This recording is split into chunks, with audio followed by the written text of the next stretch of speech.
Hello, hello, good morning mga ka-Mexi.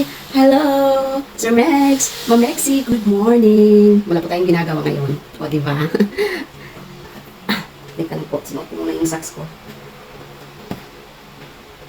Shout out nga pala sa mga followers natin dyan.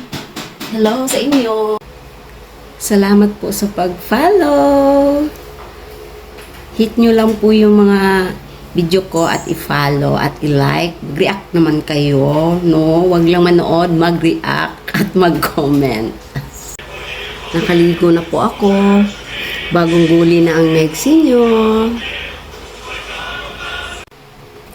Nagluluto lang po tayo ng ulam for lunch.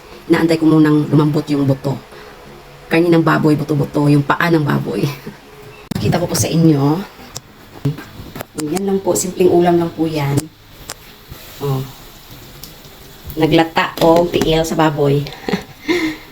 Tsaka yan, ipiprito ko na lang po yan, yung chicken fillet. Bye!